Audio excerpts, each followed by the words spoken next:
Sir మరి ఈ option use చేసుకోవచ్చా? అంటే ఆల్రెడీ టెర్మినేట్ అయిపోయాం కదా, సో అవును. యుఎస్ వదిలేసి ఇండియాకి వచ్చేసి మళ్ళీ న్యూ వీసా అప్లై చేసుకోవడం అనేది ఎలా ఉంటుంది? అంటే ఆ పని చేస్తే ఏమైనా నష్టమయ్యే ఛాన్స్ ఉందా? సింహం ఘర్షిందని పులి దగ్గర పోయి పులి పులి నోట్లో చేపెట్టినట్టు ఉంది. లేదు, తప్పదు. ఎందుకంటే ఆ, ఎందుకంటే మీరు అక్కడి నుంచి వచ్చిన మీరు ఏదైతే వాళ్ళు బటన్ నొక్కి మొత్తం ఆ, ఎటువంటి వాళ్ళకి పోలీస్ ఇంటరాక్షన్ ప్రతి ఒక్కరిని ఎవరైతే వాళ్ళు ఇల్లీగల్ చేసినారో, మీరు మళ్ళా వీసా తీసుకొని వచ్చింది అనుకోండి, ఫస్ట్ వాడు వీసా ఇస్తాడో ఇయ్యడో తెలియదు. ఒకవేళ ఇచ్చినా కూడా మళ్ళీ అక్కడికి వచ్చిన తర్వాత మళ్ళీ అదే పని చేస్తాడు కదా వాడు. కుక్కతో ఒక వంకర అన్నట్టు అది అట్లా వంకర ఉంటుంది. దాన్ని చక్కగా చేయాలంటే మీరు వీసా తీసుకుని ఇంకొక చక్కగా కాదు, ఎయిదర్ వన్ సిస్టమ్ అన్న వాడు చేంజ్ చేసుకోవాలి, లేదా కోర్టు కనుక ఆర్డర్ని ఇవ్వాలి, లేదా మీకు కోర్టు సపరేట్గా మీకు ఆర్డర్ ఇవ్వాలి. ఇది తప్పితే అదే సిస్టమ్ ఏదైతే ఉందో ఆ అండ్లనే పోతా అంటే మాత్రం లాభం లేదు. Okay, okay. మరి ఈ లెక్కన చూసుకున్నట్లయితే మన హైదరాబాద్ నుంచి యుఎస్కి చాలామంది విద్యార్థులు చదువు కోసం కావచ్చు, జాబ్ కోసం కావచ్చు రావాలి, అక్కడ సెటిల్ అవ్వాలి అని అనుకుంటూ ఉంటారు. కానీ ఇప్పుడున్న పరిస్థితిలో ఈ సెవిస్ ఏదైతే ఉందో, ఈ సెవిస్ వల్ల ఏం జరుగుతుంది, మొత్తం అందరినీ టెర్మినేట్ చేసేస్తున్నారు కదా. ఈ విధంగా ఏదైతే ఎవరైతే పోలీసు వాళ్ళతో ఇంటరాక్షన్ ప్రతి ఒక్కరిని టెర్మినేట్ చేస్తున్నారు.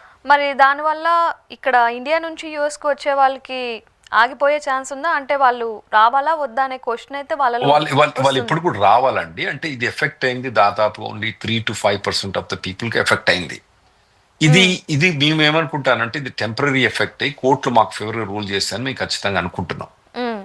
ఓకే, అంటే ఇదివరకు కొన్ని ఇప్పుడు జే వాకింగ్ ఉంది అనుకోండి, టికెట్ తీసుకుని మర్చిపోయి పండుకున్నాడు. ఇప్పుడు అట్లా చెప్పాం కదా, ట్రాఫిక్ టికెట్ ఏదైనా రాగానే ఇమీడియట్ పే చేయమని చెప్తాం. ఇదివరకు వాటి మీద అటెన్షన్ మేమెందుకు, మేము ఇమిగ్రేషన్ మాకు ట్రాఫిక్ టికెట్ తోటి ఏం సంబంధం, మేమేమో మాట్లాడేది. ఇప్పుడు ఎటువంటి వచ్చిందనుకో మీరు ఏం చేయకండి ఆయన ఫస్ట్ ట్రాఫిక్ టికెట్ రాయన మనకి పైసలు $50 పే చేయడానికి కథం అయిపోద్ది అని చెప్తాం. సో అటువంటి ప్రికాషన్స్ తోటి దాదాపుగా మేము 70-80% మెంబర్స్ ఎవరైతే ఇప్పుడు ఎఫెక్ట్ అయినరో ముందు ఎఫెక్ట్ కాకుండా సేవ్ చేయగలుగుతాం. ఓకే, ఇంకా ఇక కొందరు డ్రగ్ డీలింగ్ వాళ్ళని మేమే మొదటి సేవ్ చేయలేకపోయినా వాళ్ళని ఏమని చెప్పారు.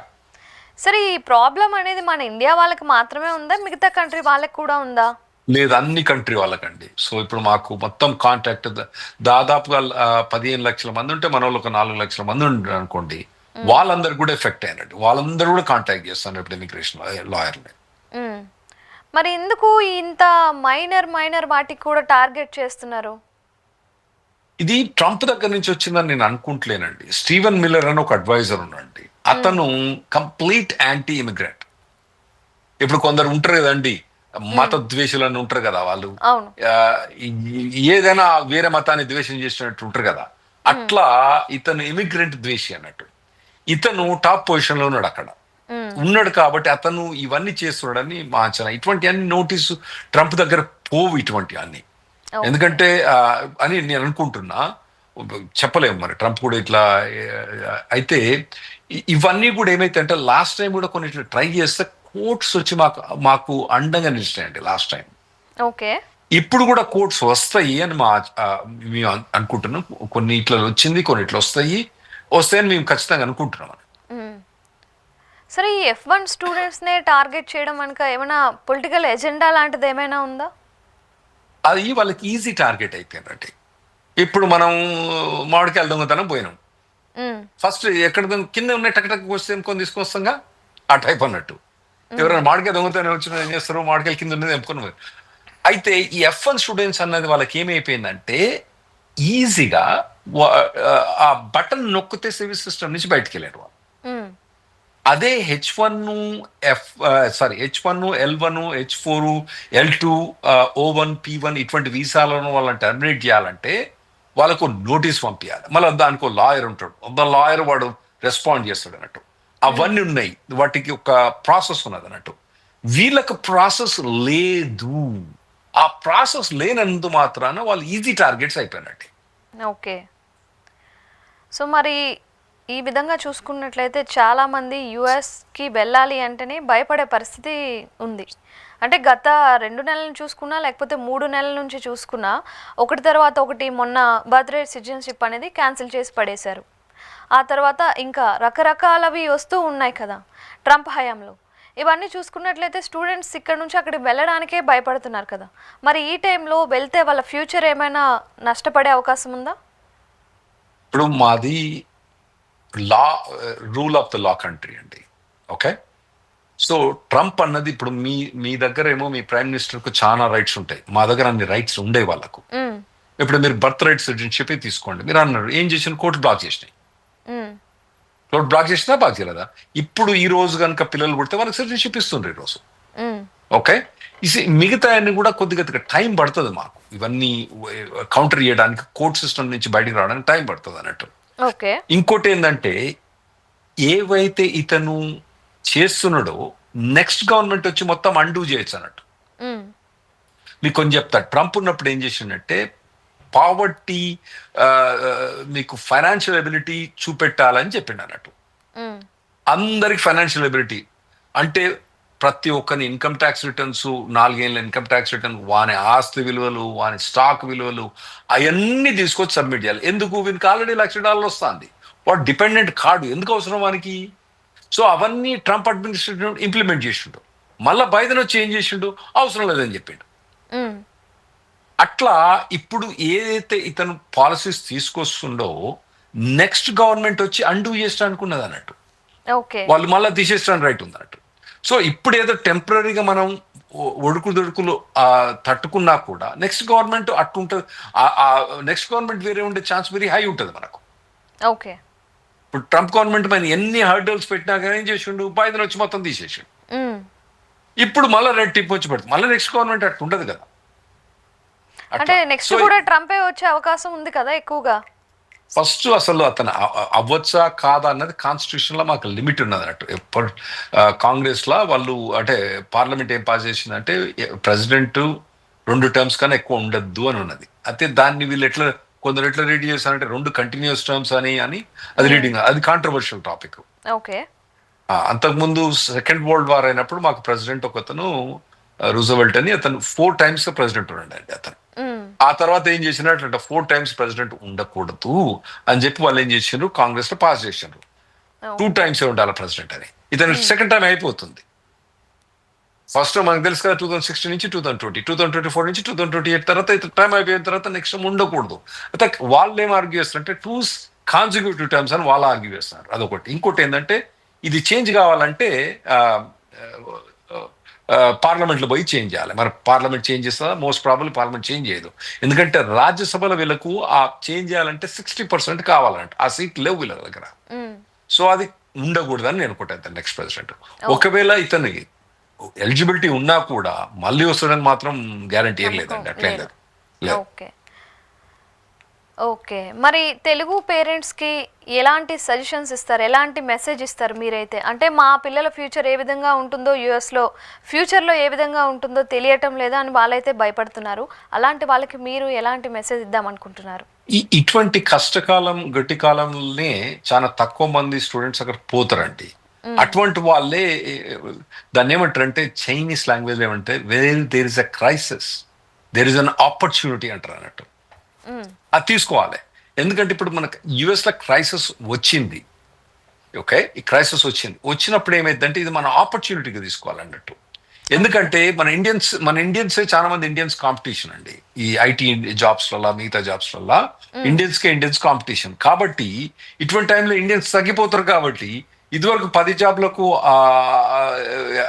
5 జాబ్లకు 10-15 మంది ఉంటే ఇప్పుడు 5 జాబ్లకు 6 మంది 7 మంది అనుకోండి, మన వాళ్ళకి మంచి ఆపర్చునిటీ వస్తుంది అన్నట్టు. సో ఇప్పటికి కూడా మంచి ఆపర్చునిటీ అక్కడ ఉన్న ఎకనామికల్ సర్కమ్స్టాన్సెస్ కానివ్వండి, స్టాక్ మార్కెట్ కానివ్వండి, ఉన్న ఇన్నోవేషన్స్, ఇంకోటి ఆర్టిఫిషియల్ ఇంటెలిజెన్స్ డెవలప్మెంట్ కానివ్వండి, ఇవన్నీ కూడా అక్కడ బాగా అవుతున్నాయి. సో ఇప్పుడు కూడా నేనైతే యూఎస్ రమ్మనే చెప్తా స్టూడెంట్స్లో, ఇన్ని ఒడుకుదుడుకులు తట్టుకొని కూడా. అయితే ఇందులో ఎఫెక్ట్ అయిన వాళ్ళకు మాత్రం ఇప్పుడు మాత్రం వాళ్ళు డబ్బులు స్పెండ్ చేయాల్సి ఉంటుంది అంటే కోర్టు లిటిగేషన్ గా.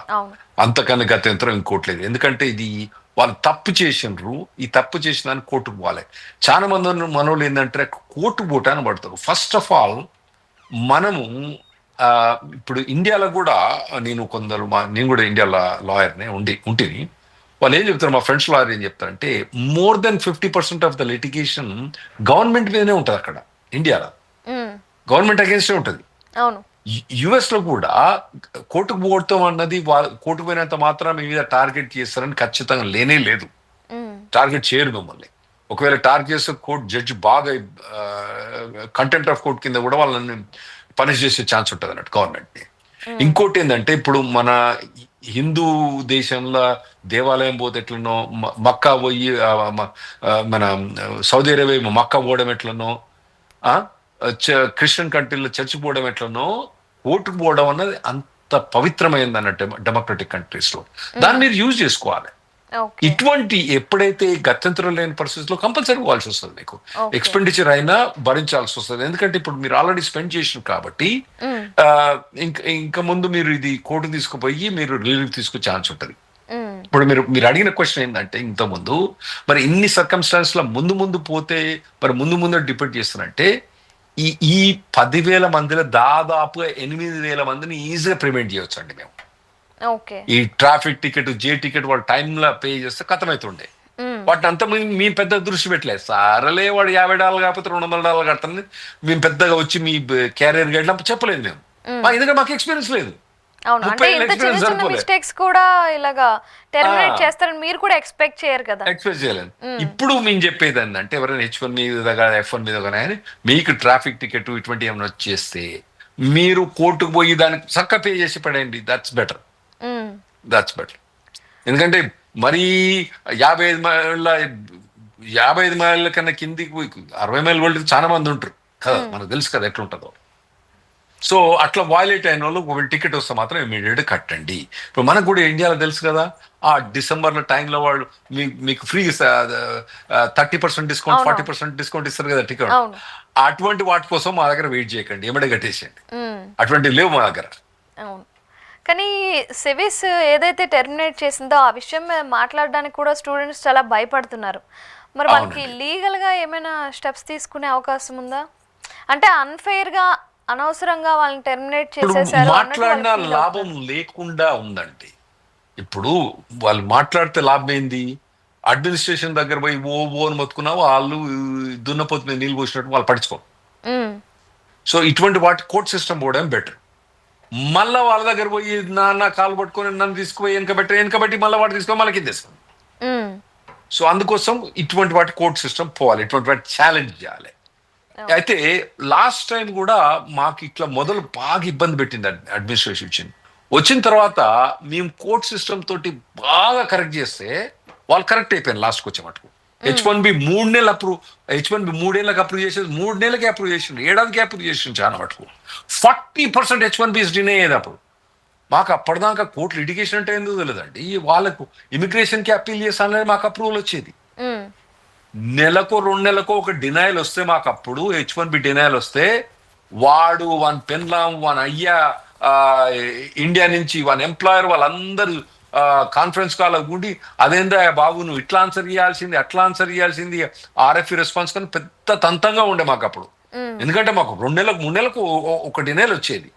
మాకు ట్రంప్ అడ్మినిస్ట్రేషన్ వచ్చిన తర్వాత ప్రతిరోజు డినైల్ వచ్చి మొదలుపెట్టింది. ఏది ఫస్ట్ 2 years లో మొదలైంది అన్నట్టు. ఆ తర్వాత తగ్గిపోయినాయి. ఎందుకు తగ్గిపోయినాయి?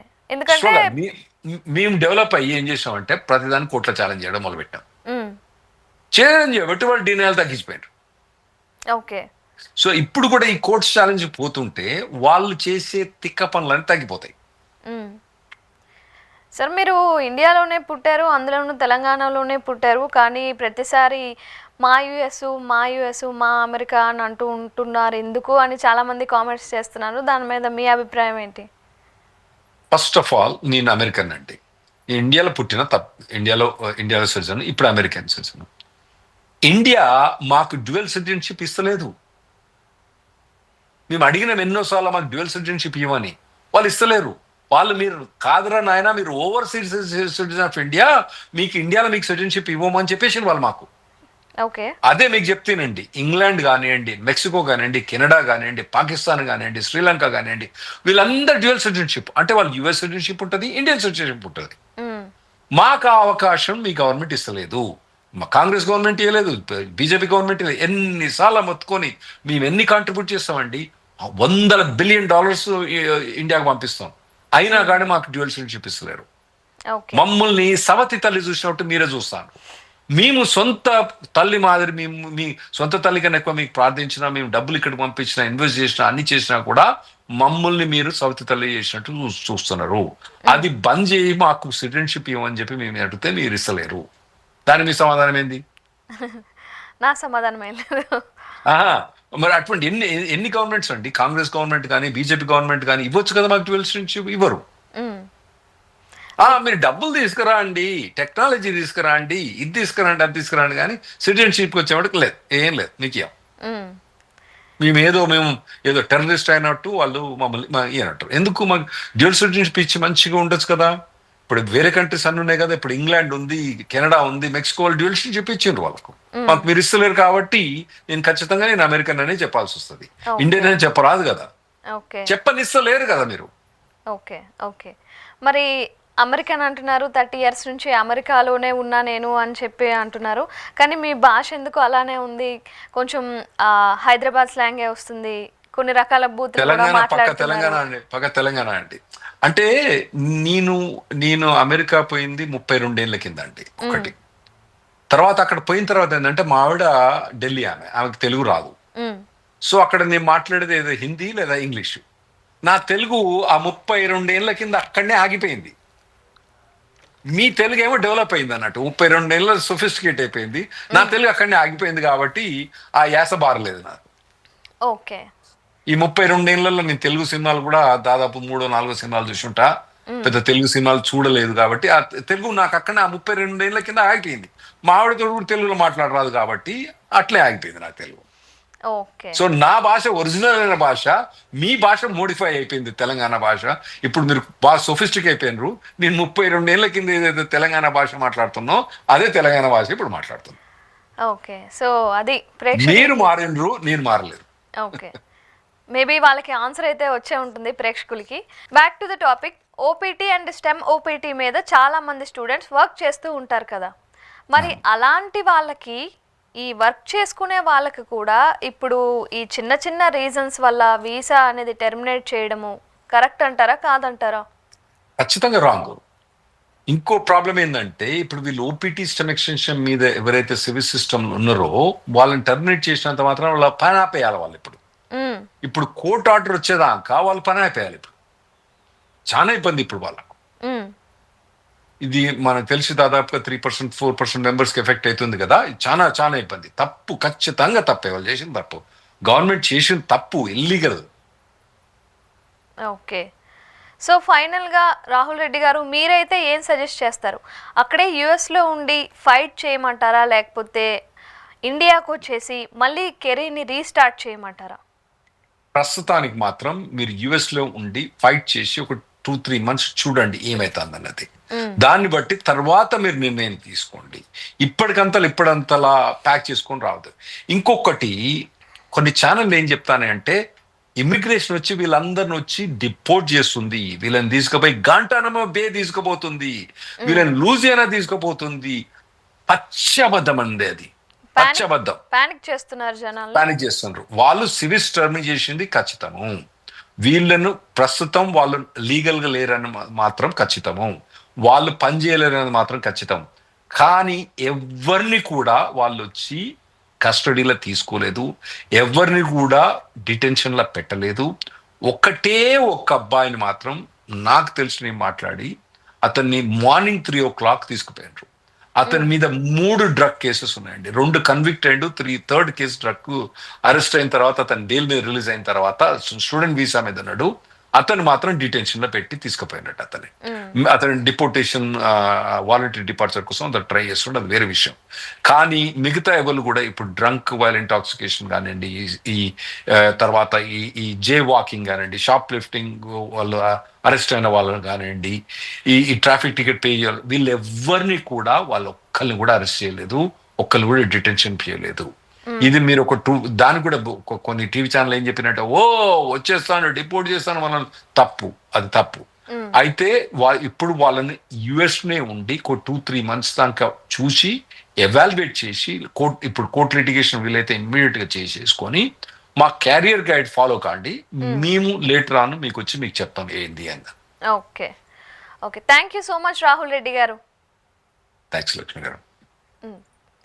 చూశారు కదా, ఇది ఇవాల్టి కెరీర్ గైడ్ ఎపిసోడ్. చూస్తూనే ఉండండి ఈహా టీవీ.